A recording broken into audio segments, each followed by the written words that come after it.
Hello नमस्ते welcome to math addiction र यो भिडियोमा हामी डिस्कस गर्नेछौँ नेपाल ब्याङ्क लिमिटेडको लेभल 4 एडमिनको लागि म्याथमेटिक्स एन्ड स्ट्याटिस्टिक्ससँग सम्बन्धित 15वटा इम्पोर्टेन्ट मल्टिपल चोइस क्वेसन्सहरू।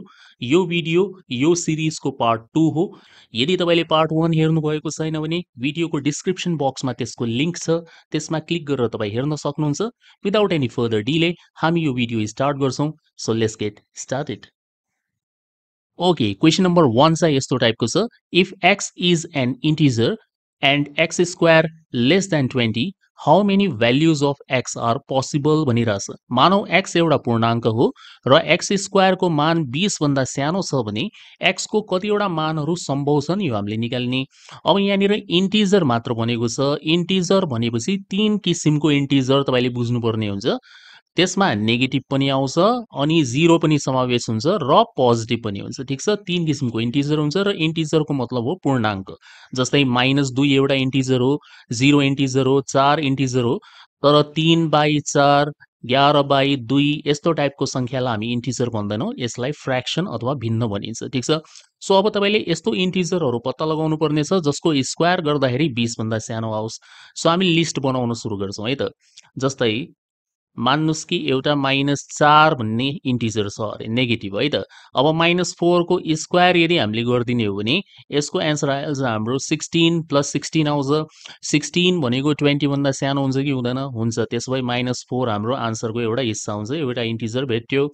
तपाईँ -5 लिएर पनि ट्राई गर्नु होला। -5 को स्क्वायर गर्दाखेरि चाहिँ 25 हुन्छ। 25 भनेको के हो? 20 भन्दा ठुलो हो। तर हामीलाई त 20 भन्दा सानो चाहियो। सो 20 भन्दा सानो चाहियो भने थोडा लजिक लगाउनुस्। एकछिनमा तपाईँलाई थाहा हुन्छ कि कतिवटा पूर्णाङ्क त्यसभित्र पर्छ। -4 पर्छ, किनभने -4 को स्क्वायर गर्दाखेरि 16 हुन्छ, जो कि 20 भन्दा सानो हो।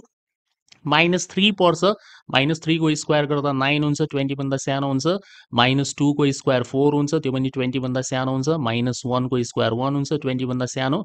0 पनि समावेश गर्नु होला है त। 0 को स्क्वायर 0, जो कि 20 भन्दा सानो हुन्छ। सो यहाँनिर जति तपाईँले नेगेटिभ संख्या लेख्नु भएको छ त्यति नै पोजिटिभ पनि लेख्नु होला, किनभने स्क्वायर गर्दाखेरि नेगेटिभ र पोजिटिभको आन्सर एउटै आउँछ। ठीक छ, सो यहाँनिर हाम्रो 4 1 लेखौँ होइन, पहिला 1 त्यसपछि 2 अनि 3 अनि 4। सो 4 वटा नेगेटिभ, 4 वटा पोजिटिभ र एउटा 0। सो टोटल कतिवटा संख्या भए? 9 वटा संख्याले यो वाला कन्डिसनलाई के गर्छ? सेटिस्फाई गर्छ। तपाईँ -4 भन्दा सानो -5 चाहिँ राख्न सक्नुहुन्न, किनभने -5 को स्क्वायर गर्दाखेरि अघि मैले बताइसकेँ यसको एन्सर 25 आउँछ, जो कि 20 भन्दा ठुलो हो। हामीलाई 20 भन्दा सानो चाहिएको। ठीक छ, सो टोटल कतिवटा भए? 9 वटा। So option b is the right answer. ठीक छ, क्वेसन नम्बर 2 चाहिँ हाम्रो युनिटरी मेथडसँग सम्बन्धित छ। A is twice as efficient as B. A को कार्यक्षमता बी को दोब्बर छ। If both can finish a work in 12 days, यदि दुईटाले मिलेर कुनै एउटा काम 12 दिनमा गर्न सक्छन् भने then b alone can do it in, त्यसो भए बी एक्लैले सो काम कति दिनमा गर्न सक्छ? सो यहाँनिर मेन कुरा A is twice as efficient as B. So पहिला हामी ए र बी को एफिसिएन्सीको अनुपात लेख्छौँ। प्रश्न अनुसार त्यो हामीलाई 2:1 दिएको छ। यसरी लेख्नु होला, ट्वाइस को मतलब हुन्छ 2 गुणा बढी क्षमतावान। सो यसलाई हामी 2:1 भनेर लेख्छौँ। ट्वाइस को सट्टामा थ्राइस लेखिदियो भने 3:1 हुन्छ। ध्यान राख्नु होला, ए को एफिसिएन्सी 2 गुणा राख्नु पर्यो, बी को एफिसिएन्सी 1 राख्नु पर्यो। ठीक छ, ओके। अब यहाँनिर if both can finish a work in 12 days, मतलब दुईटैले मिलेर भनेको, बोथको मतलब मिलेर 12 दिनमा काम गर्न सक्छ। त्यसपछि तपाईँ यो एफिसिएन्सी जोड्नुहोस्।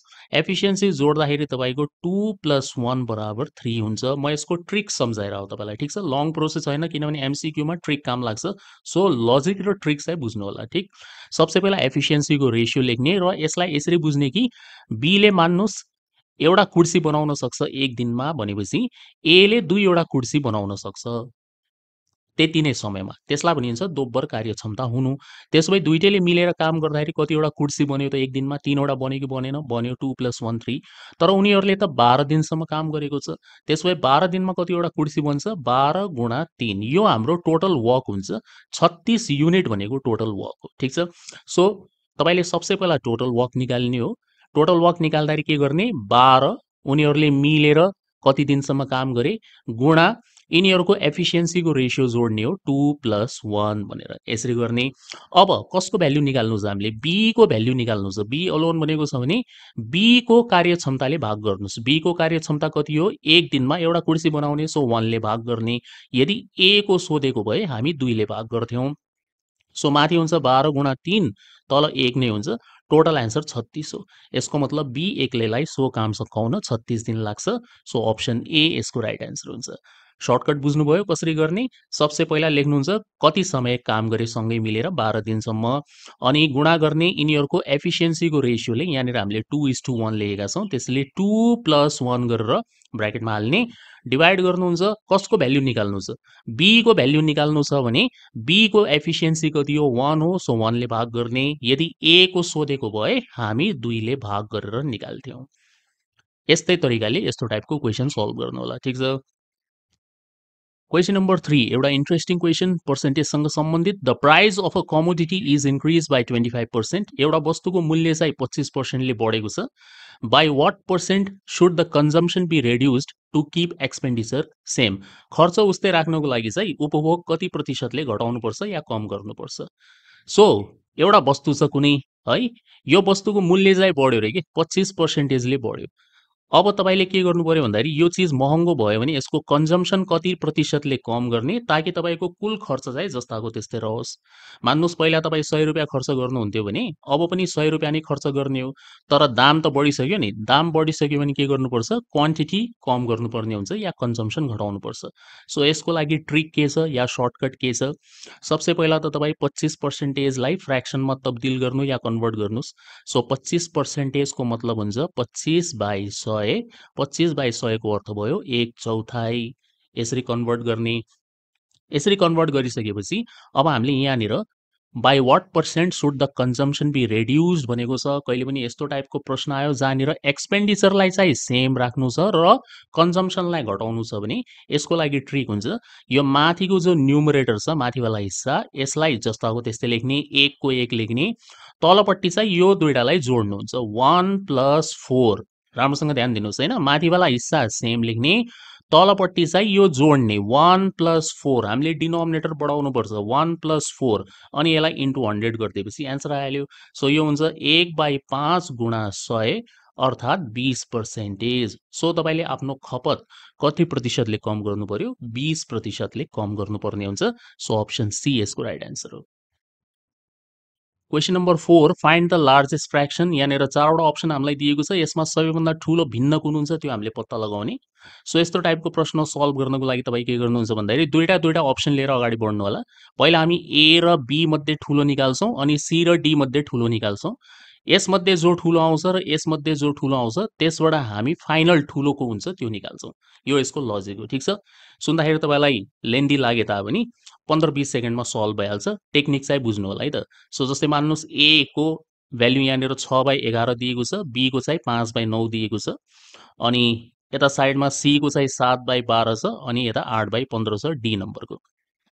सो 6/11 र 5/9 मा को ठूलो हुन्छ भनेर सोध्ने हो भने हामीले के गर्नुपर्छ भन्दाखेरि क्रस मल्टिप्लाई गर्ने। यो सबै तपाईको प्रपर फ्र्याक्सन हुन्। Proper fraction. प्रपर फ्र्याक्सनको निशानी के हुन्छ कसरी चिनिन्छ प्रपर फ्र्याक्सन। यदि माथिवाला हिस्सा सानो छ तलवाला हिस्सा ठूलो छ न्युमरेटर सानो छ डिनोमिनेटर भन्दा भनेपछि त्यसलाई प्रपर फ्र्याक्सन भन्छ। सो 6 भनेको 11 भन्दा सानो छ 5 भनेको 9 भन्दा सानो हो 7 भनेको 12 भन्दा सानो हो 8 भनेको 15 भन्दा सानो हो। यसलाई हामी भन्छौं प्रपर फ्र्याक्सन। सो प्रपर फ्र्याक्सनमा ठूलो र सानो छुट्याउनको लागि तपाई क्रस गुणावाला विधि अपनाउनु होला। सो 6 ले 9 लाई गुणा गर्दाखेरि 54 भयो अनि 11 ले 5 लाई गुणा गर्दाखेरि 55 भयो। सो भन्नुस् 54 ठूलो हुन्छ कि 55 ठूलो हुन्छ 55 ठूलो हुन्छ 55 ठूलो हुन्छ को मतलब हुन्छ 5/9 ठूलो रहेछ। सो ए र बी मा यो बी ले जित्यो। सो यसको विनर को भयो यसको विनर भयो 5/9।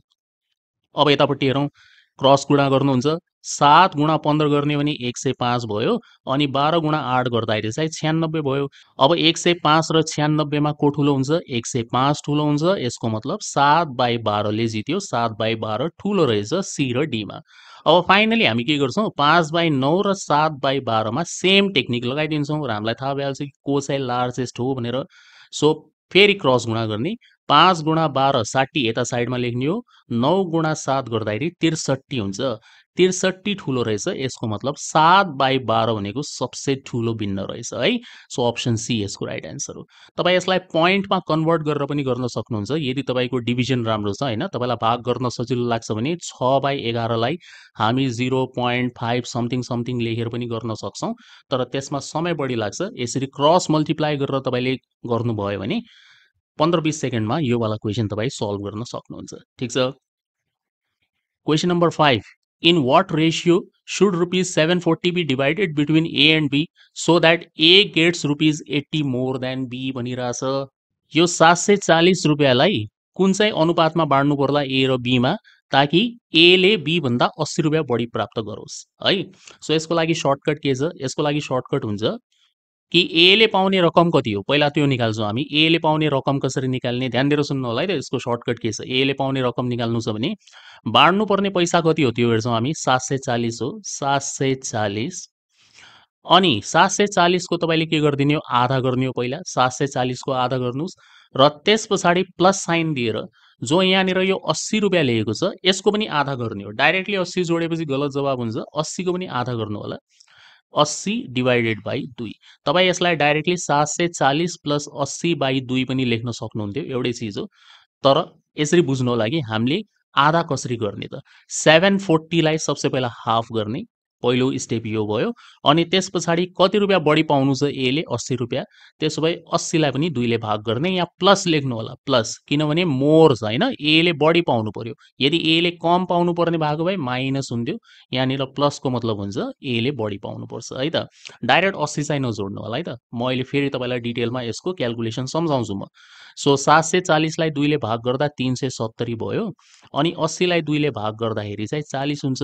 370 प्लस 40 यदि जोडिदिने हो भने 410 यसको जवाब भयो सो ए को हिस्सामा आयो 410 रुपियाँ त्यसो भए बी को हिस्सामा कति आउँछ 740 बाट 410 माइनस गरिदिनुस् अनि यसको एन्सर आइहाल्छ हाम्रो 330 भनेर आउँछ सो अब हेर्नुहोस् त 410 र 330 बीचको अन्तर कति हुन्छ 80 रुपियाँ हुन्छ कि हुन्न 410 र 330 बीचको अन्तर त 80 रुपियाँ हुन्छ ठ्याक्कै यसको मतलब ए ले बी को भन्दा 80 रुपियाँ नै बढी पाएको छ ठीक सो 40 चाहिँ ए लाई दिदिने बी बाट 40 कम गरिदिनु भयो भने दुईटैको फरक कति भइहाल्छ 80 रुपियाँ भइहाल्छ लजिक यो त्यसैले 80 लाई पनि 2 ले भाग गर्नुपर्छ हामीले यो स्टेप इम्पोर्टेन्ट हो अब यो दुईटाको रेसियो निकालिदिनुहुन्छ 410:330 लेखेर निकाल्नु होला शून्य शून्य मात्र काट्न मिल्छ अरू केही काटिन्न सो 41:33 यो प्रश्नको सही जवाब हो मतलब option A is the right answer है यसरी हामीले सल्भ गर्ने तपाईँ इक्वेसन बनाएर पनि गर्न सक्नुहुन्छ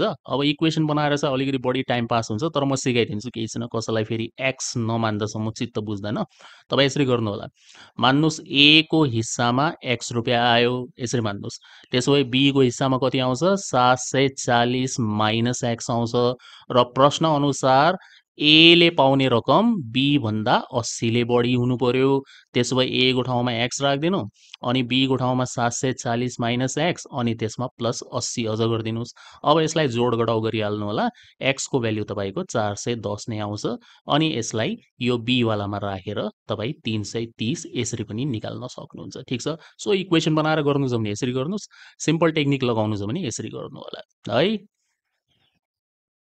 question number 6 if a commodity's price in the base year is rupees 40 and in the current year is rupees 50 what is the price relative सोधिरहेछ मान्नुहोस् कुनै एउटा वस्तुको मूल्य आधार वर्षमा चाहिँ 40 रुपियाँ थियो र वर्तमान वर्षमा रु 50 छ भने मूल्य सापेक्ष अथवा प्राइस रिलेटिभ कति हुन्छ यो सोधिरहेछ सो प्राइस रिलेटिभ निकाल्ने तरिका हुन्छ वर्तमान मूल्य डिवाइड बाई आधार मूल्य मल्टिप्लाई बाई 100 यो यसको तरिका हो सो वर्तमान मूल्य 50 आधार मूल्य 40 मल्टिप्लाई बाई 100 0 0 काट्दिने 4 ले 100 लाई काट्दाखेरि 25 पटक अनि 25 गुणा 5 गरिदिनुहुन्छ भने 125 हुन्छ यसलाई भनिन्छ price relative so option c is the right answer है यो इन्डेक्स नम्बरको क्वेसन हो खासमा Question number 7. If the compound interest on a sum for 3 years at 10% per annum compounded annually is rupees 3310, what is the principal भनिरहेछ।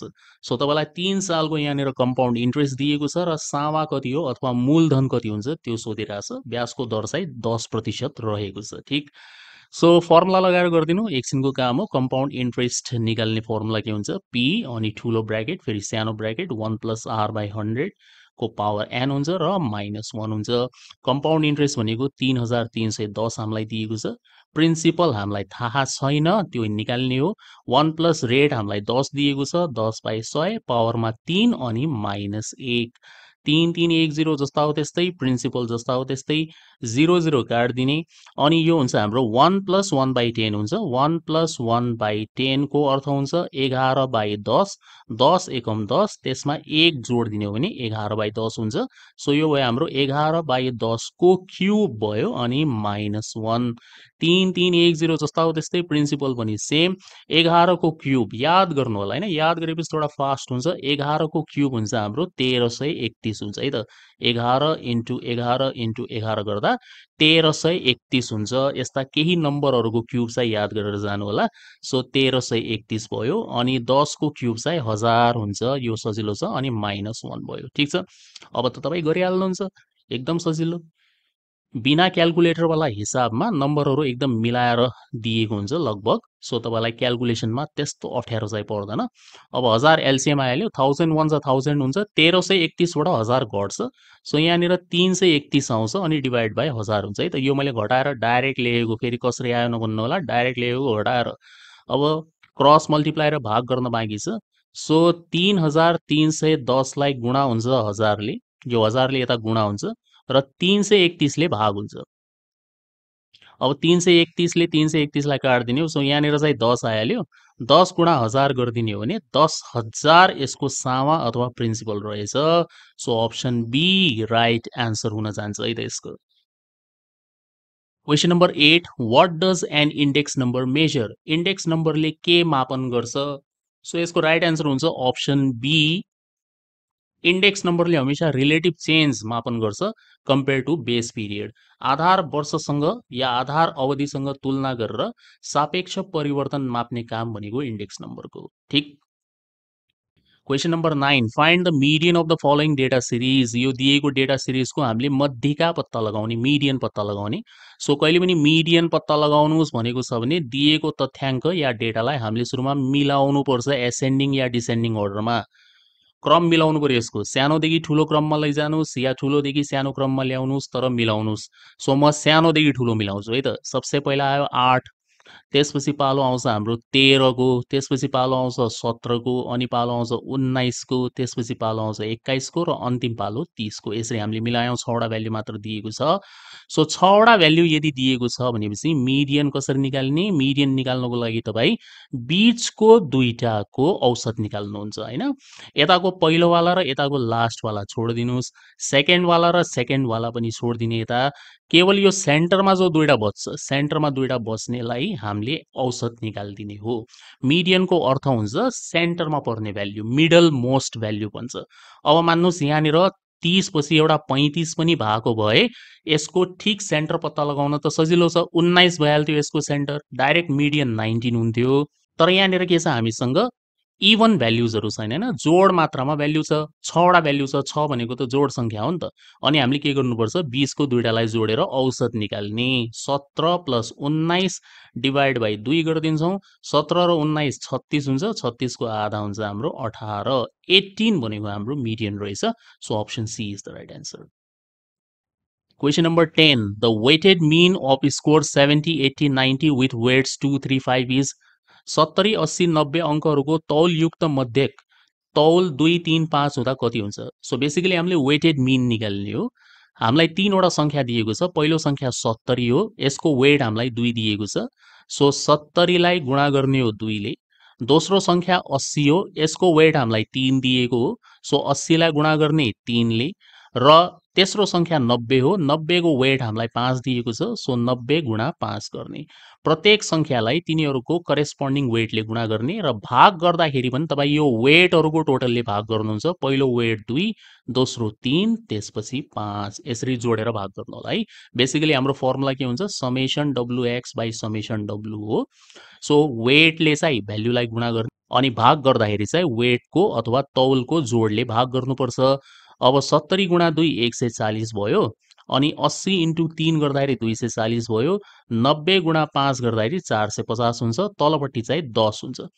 So यसको सबसे easy तरिका के हुन्छ भन्दाखेरि माथि तपाईँ 10 कमन लिइहाल्नुहोस् या छुट्याएर भाग गरिदिनुहोस्। यसरी बुझ्नुहोस् कि यो 0 अनि यो 0 अनि यो 0 र यो 0 यो काटिन्छ, नम्बरहरू जोडिदिने हो हामीले। 45, 24 र 14 यो जोडिदिने हो। 14 प्लस 24 जोडिदिनुहुन्छ भने 38 भयो, अनि 38 र 45 यदि जोडिदिने हो भने 83 यसको एन्सर भइरहेछ। So option b is the right answer है। तपाईँ सबैलाई जोडेर एकमुष्ट 10 भाग गर्न सक्नुहुन्छ, छुट्याएर पनि भाग गर्न सक्नुहुन्छ, 10 कमन लिएर पनि काट्न सक्नुहुन्छ। अब एमसीक्यू हो, सबै प्रोसेस कहाँ लेखिन्छ त, यसो माइन्डमा क्यालकुलेसन गरेर 83 मा टिक लगायो भने पनि कसलाई के थाहा हुने हो तपाईँले के सोचेर लेख्नु भएको थियो भनेर। ठिक छ। Question number 11. If the first and third quartiles are 30 and 60 respectively, what is the coefficient of quartile deviation? So यहाँनिर हामीलाई coefficient of quartile deviation सोधिरहेछ। यदि पहिलो र तेस्रो क्वार्टाइल 30 र 60 हो भने क्वार्टाइल डेभिएसनको कोएफिसिएन्ट कति हुन्छ? सो यसमा अप्सन ए र बी त हुन सक्दैन जवाब। कहिले पनि कोएफिसिएन्ट अफ क्वार्टाइल डेभिएसन सोधेको छ, फर्स्ट क्वार्टाइल र थर्ड क्वार्टाइलको भ्याल्यु अलग अलग छ भने कहिले पनि यसको आन्सर 1 आउन सक्दैन र 1 भन्दा ठुलो आउन सक्दैन है त। 1 या त्योभन्दा ठुलो जति पनि अप्सन्सहरू दिएको हुन्छ सब क्यान्सल हुन्छ। सो सी र डी मध्ये कुनै एक सही जवाब हुन्छ। अब हामी सूत्र लगाउँछौँ, Q3 minus Q1 divide by Q3 plus Q1। यो फर्मुला हुन्छ हाम्रो कोएफिसिएन्ट निकाल्ने। Q3 भनेको थर्ड क्वार्टाइल हो, 60 राख्ने। Q1 भनेको फर्स्ट क्वार्टाइल हो, 30 राख्ने। तलपट्टि 60 प्लस 30 भयो, माथिपट्टि 30 आइरहेछ, तलपट्टि 90 आइरहेछ। 30 ले 90 लाई 3 पटक काट्छ, सो 1/3 1/3 अथवा 0.33 हाम्रो एन्सर हो। So option D is the right answer. यसरी हामीले निकाल्ने। ठिक, हमेशा 1 भन्दा सानो आउँछ भनेर बुझ्नु होला। Question number 12. What is the formula for coefficient of variation? Coefficient of भेरिएसनलाई सर्टकटमा सिबी लेखिन्छ। सिबी निकाल्ने सूत्र के हुन्छ, माथिपट्टि स्ट्यान्डर्ड डेभिएसन हुन्छ, तलपट्टि मिन हुन्छ, अनि इन्टु 100 हुन्छ है। SD by mean into 100। अब कहाँनिर छ यो हाम्रो अप्सन एमै छ, त्यसैले यही राइट एन्सर हो, एसडी बाई मिन इन्टु 100। कहिलेकाहीँ इक्जाममा सिम्बल दिइदेला, तपाईँलाई स्ट्यान्डर्ड डेभिएसनको सिम्बल यस्तो दिइदेला, मिनको सिम्बल यस्तो दिइदिन्छ, अनि इन्टु 100। त्यसो भए यसमा तपाईँ टिक लगाएर आउनु होला है त।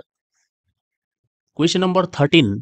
If regression coefficients bxy equal to 0.4 and byx equal to 0.9, then the correlation coefficient is, यदि प्रतिगमन गुणाङ्कहरू bxy र byx को भ्याल्यु 0.4 र 0.9 छ भने सहसम्बन्धको गुणाङ्क अथवा कोरिलेसन कोएफिसिएन्ट कति हुन्छ? सो यहाँनिर हामीले ध्यान दिनुपर्ने कुरा, bxy र byx दुईटै पोजिटिभ छ, दुईटै धनात्मक छन्। यदि bxy र byx दुईटै धनात्मक छन् भने कोरिलेसन पनि के हुन्छ, धनात्मक हुन्छ। र कोरिलेसन निकाल्ने सूत्र भयो, उसरी पुरै सूत्र त plus minus root bxy into byx हो। यदि हामीलाई यो bxy र byx दिएको छ भने यो सूत्र लगाउने हमेशा। अब प्लस माइनस मध्ये तपाईले एउटा चिन्हको चयन गर्नुपर्ने हुन्छ। यदि यो दुईटै धनात्मक छन् भने बाहिरपट्टि पनि धनात्मक चिन्ह लिने, यो दुईटै ऋणात्मक अथवा नेगेटिभ छ भने बाहिरपट्टि पनि नेगेटिभ साइन लिनुपर्छ। यस्तो कहिले पनि हुन सक्दैन कि bxy को भ्याल्यु माइनसमा होला र byx को भ्याल्यु प्लसमा होला, अपोजिट चिन्हमा चाहिँ कहिले पनि आउँदैन। यदि यस्तो दिएको छ भने प्रश्न गलत हो या तपाईले गरेको क्यालकुलेसन गलत हुन्छ।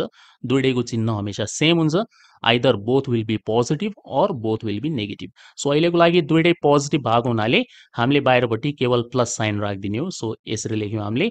र bxy को भ्याल्यु 0.4 हो, byx को भ्याल्यु 0.9 हो। अब 9 चौक 36 हुन्छ 0.36 भयो र अब यसको स्क्वायर रुट यदि हामीले निकालिदिने हो भने यो 0.6 हुन्छ 0.6 लाई हामी 0.60 पनि लेख्न सक्छौँ ठिक छ तपाईलाई यसरी पोइन्टमा स्क्वायर रुट निकाल्न आएन भने तपाईँ यसरी पनि गर्न सक्नुहुन्छ 0.4 लाई 4/10 लेख्नुस् 0.9 लाई 9/10 लेख्नुस् है अनि माथि माथि र तल तलको गुणा गर्दाखेरि 36/100 भयो 36 को वर्गमूल 6 हुन्छ 100 को वर्गमूल 10 हुन्छ 6 लाई 10 ले भाग गर्दा 0.6 हुन्छ जसलाई हामी 0.60 पनि लेख्न सक्छौं एउटै चीज हो सो अप्सन डी यसको राइट आन्सर हुन्छ ठीक Question number 14. If correlation is perfect positive, the angle between two regression lines is यदि सहसम्बन्ध पूर्ण सकारात्मक छ भने दुई प्रतिगमन रेखाहरू बीचको कोण कति हुन्छ पर्फेक्ट पोजिटिभको मतलब हुन्छ कोरिलेसनको भ्याल्यु 1 आउनु कोरिलेसनको भ्याल्यु 1 आएपछि त्यसलाई पर्फेक्ट पोजिटिभ कोरिलेसन भन्छन् यो अवस्थामा दुईवटा रिग्रेसन लाइन दुईटा रिग्रेसन लाइन भन्नाले एउटा y अन x हुन्छ एउटा x अन y हुन्छ यो दुईटा बीचको कोण कति हुन्छ सो यदि पर्फेक्ट कोरिलेसन छ भनेपछि दुईवटा रिग्रेसन लाइनहरू कोइन्सिडेन्ट हुन्छ कोइन्सिडेन्टको मतलब एक माथि अर्को पर्छ कोइन्साइड भन्छ यसलाई ठीक छ कोइन्साइड र दुईवटा रेखाहरू कोइन्साइड गरिरहेछन् एक माथि अर्को बनिरहेछ यिनको रेखाचित्र बनाउँदा पहिलो लाइन यस्तो बन्यो भने अर्को लाइन पनि यसै माथि सेम टु सेम यस्तो बनिदिन्छ त्यसलाई भन्छ कोइन्साइड गर्नु र यो अवस्थामा यिनीहरू बीचको कोण हुन्छ 0 डिग्री हुन्छ त्यसैले अप्सन ए यसको राइट आन्सर हुन्छ है त ल यो भिडियोको last question number 15 the difference between a sample statistic and population parameter is called नमुना तथ्याङ्क र जनसङ्ख्या परिमिति बीचको अन्तरलाई के भनिन्छ सो जस्तै स्याम्पल स्ट्याटिस्टिकमा हामी स्याम्पल मिन लिन सक्छौँ एक्स बार पपुलेसन प्यारामिटरमा हामी पपुलेसन मिन म्यू लिन सक्छौँ एकछिनको लागि एउटा ठुलो जनसङ्ख्या छ त्यो ठुलो जनसङ्ख्याको औसतलाई म्यू भन्ने हो यसबाट तपाईँले एउटा नमुना निकाल्नुभयो स्याम्पल निकाल्नुभयो त्यसको मिन निकाल्दाखेरि त्यसलाई एक्स बार भनिन्छ स्याम्पलको जो हामी क्यालकुलेसन गर्छौँ जसबाट हामी एभरेज निकाल्छौँ या कुनै प्रकारको स्ट्यान्डर्ड डिभिएसन निकालिन्छ त्यो सबैलाई हामी स्याम्पल स्ट्याटिस्टिक भन्छौँ र यो पुरै जनसङ्ख्यासँग सम्बन्धित कुनै पनि क्यारेक्टरिस्टिक जस्तै त्यसको एभरेज होला औसत होला स्ट्यान्डर्ड डिभिएसन होला त्यसलाई चाहिँ हामी म्यू अनि सिग्मा यस्तो किसिमको सिम्बलद्वारा डिनोट गर्छौँ सो म्यू भनेको के हो म्यू भनेको एक प्रकारको पपुलेसन प्यारामिटर हो एक्स बार भनेको के हो एक प्रकारको स्याम्पल स्ट्याटिस्टिक हो सो अहिलेको लागि म यो दुईटाबाट तपाईँलाई बुझाइरहेको छु सो क्वेसनले के भन्छ भन्दाखेरि स्याम्पल स्ट्याटिस्टिक र पपुलेसन प्यारामिटर बीचको अन्तरलाई के भन्छ त स्ट्याटिस्टिक्सको भाषामा यसलाई चाहिँ हामी स्याम्पलिङ एरर भन्छौँ sampling error so option b यसको राइट आन्सर हुन्छ है त ओके यो भिडियोमा यति नै होप यसमा एक्सप्लेन गरेको सबै कन्सेप्ट्स तपाईँले राम्रोसँग बुझ्नुभएको होला यदि यो भिडियो मन परेको छ भने लाइक एन्ड सेयर पक्कै पनि गर्नुहोस् र मेरो युट्युब च्यानल म्याथ एडिक्सनलाई सब्सक्राइब गर्नु चाहिँ नबिर्सिनु होला म यस्तै युजफुल भिडियोज लिएर तपाईँको लागि टाइम एन्ड अगेन आउँदै गर्नेछु अहिलेको लागि बिदा हुन्छु thank you for watching the video see you soon in the next one